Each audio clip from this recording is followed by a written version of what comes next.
Halo guys, jumpa lagi dan saya di channel Info Anime. Gimana kabar kalian guys? Oke, kita lanjut di alur cerita Dragon Ball Super part yang ke-12.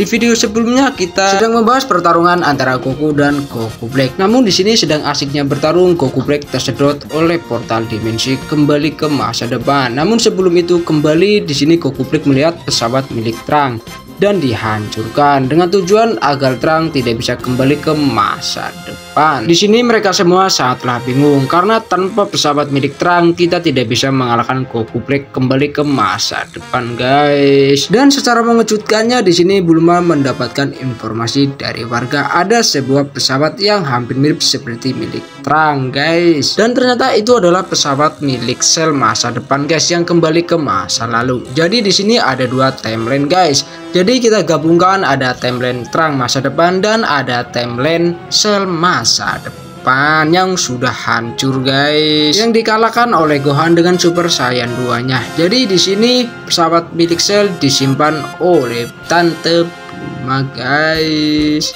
Dan dikarenakan pesawatnya yang sangatlah rumit, Bulma yang dulu hanya bisa menyimpannya di kapsul saja guys. Namun berbeda dengan Bulma yang sekarang. Bulma yang sekarang agak sedikit cerdas karena Bulma di sini baru saja menemukan sebuah buku memo dari Bulma masa depan guys. Sehingga di sini Bulma bisa memperbaiki pesawat yang rusak guys. Sambil menunggu pesawatnya selesai diperbaiki, di sini Pangeran Congok berlatih dengan Goku.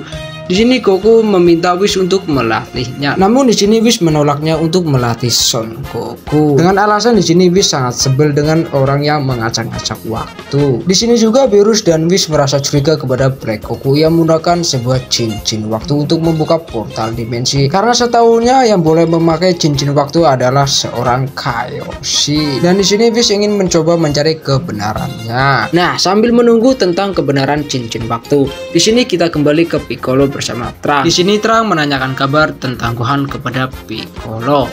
Di sini Trunks merasa kangen dan flashback kepada paman Gohan yang dimana dirinya berdua bertarung menghadapi Android 17 dan 18. Dan di sini Piccolo memberitahu kepada Trunks bahwa kehidupan Son Gohan sekarang sudah jauh berbeda dari kehidupan yang dulu. Gohan yang sekarang sudah mempunyai anak dan keluarga kecil. Di saat mereka bertemu, Trunks pun merasa kaget. Gohan sudah menikah dan mempunyai anak dan sibuk dengan urusan pekerjaannya dan keluarganya.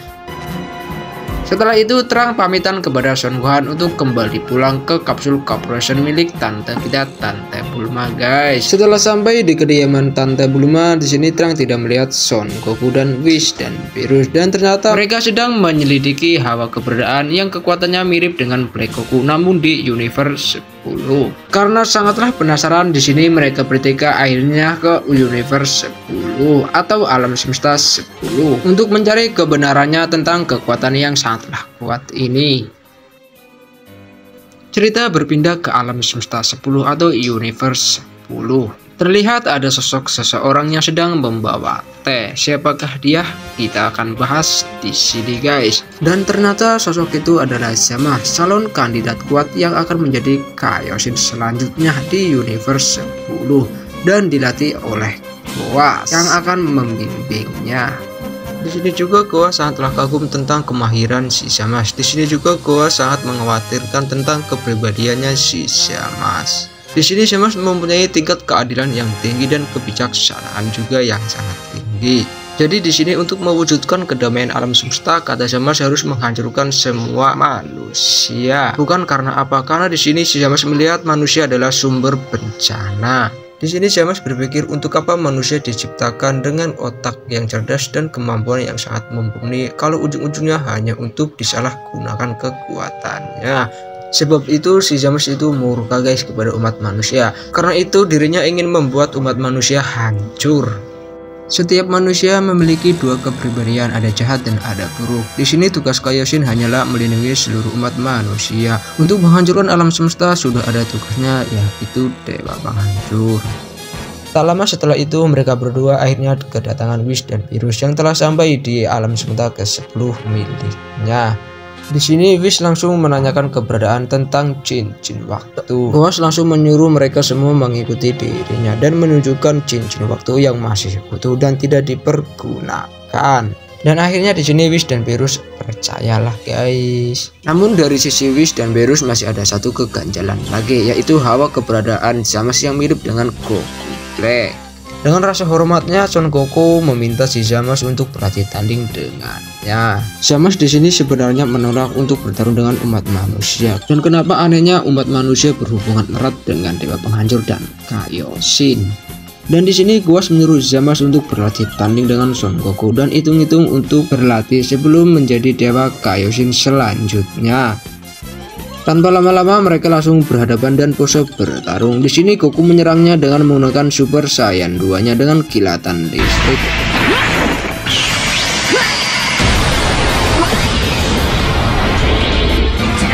Di sini Zamasu kaget dengan Son Goku yang kekuatannya setara dengan dewa meskipun dirinya adalah manusia biasa. Dari arah depan Goku langsung menuju ke Zamasu dengan memukul pipinya sampai terluka dan terpental dan mengakhiri pertarungannya.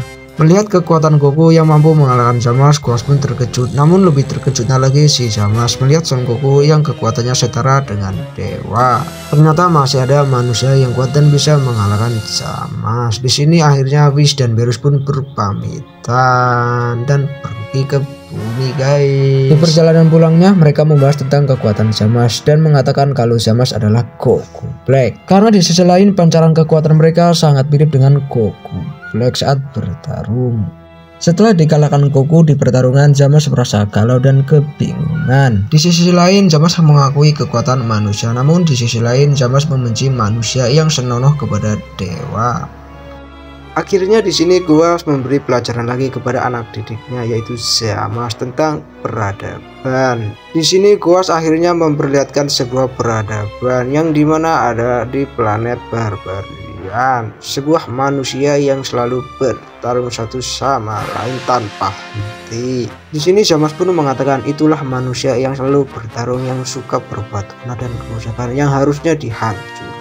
Namun di sini Guas mengatakan kepada Zamasu, ayo Zamasu kita pergi ke masa depan 1000 tahun yang akan datang. Di sini Guas mengajak Zamasu untuk pergi ke kuil dan menunjukkan sesuatu, yaitu cincin waktu yang begitu banyak. Di sini Guas menjelaskan kepada Zamasu cincin waktu itu bisa digunakan ke masa depan, namun tidak bisa digunakan ke masa lalu. Di sini hanyalah Kaioshin saja yang bisa menggunakan cincin waktu tersebut. Di sini Zamasu diberikan anting Potara untuk menjadikan Kaioshin sekali ini saja agar bisa membuktikan bahwa manusia itu memiliki peradaban.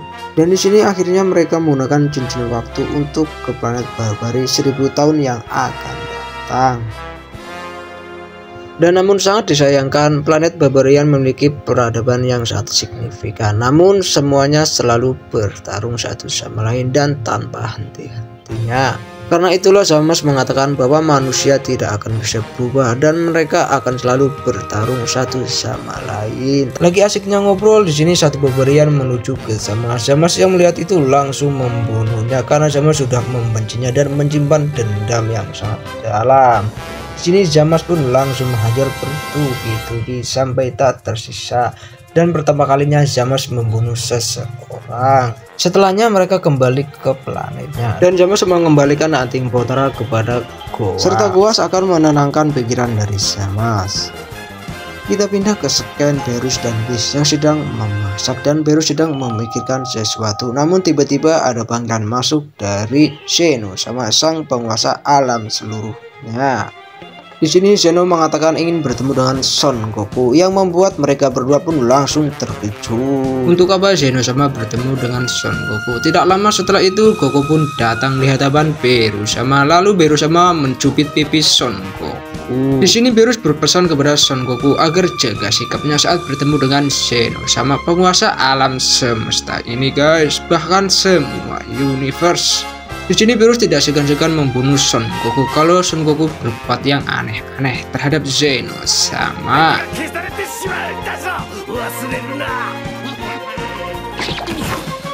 Di Di sini juga Beerus berpesan kepada Kaioshin sama untuk menjaga selalu Son Goku agar tidak berbuat yang aneh-aneh. Tak lama setelah itu mereka pun sampai di kediaman Zeno sama dan bertemu dengan Grand Beast. Mereka pun disambut dengan sangat baik. Goku pun merasa heran apakah itu Zeno sama, dan ternyata itu adalah Grand Beast, pemimpin para malaikat yang tentu saja kekuatannya jauh lebih kuat daripada Whis. Tak lama setelah itu Goku pun bertemu dengan Zeno sama. Di sini juga Goku berjanji akan membawa teman kepada Zeno sama agar dirinya tidaklah kesepian. Di sini juga Zeno sama memberikan hadiah sesuatu kepada Son Goku, yang dimana alat itu kalau Goku mencetnya maka Zeno sama akan datang di hadapan Son Goku. Setelah urusannya selesai, di sini Goku dan Kaioshin pun pamit kepada Zeno sama dan kembali ke planet Beerus. Setelah itu Goku menjelaskan apa yang terjadi saat bertemu dengan Zeno sama. Bahkan di sini Goku menyebut Zeno sama sebagai Zen-chan agar panggilannya lebih akrab lagi, yang membuat Beerus shock dengan sebutan Zen-chan. Oke guys, hari yang dinanti-nanti akhirnya telah tiba. Di sini Bulma berhasil memperbaiki mesin waktunya dan sudah siap untuk pergi ke masa depan untuk berhadapan dengan Goku Black yang sangat kuat dan menghancurkannya. Oke guys, sampai di sini dulu ceritanya, dan jangan lupa klik tombol subscribe-nya, like, komen, dan share sebanyak-banyaknya. Terima kasih yang telah menonton. Jangan lupa subscribe.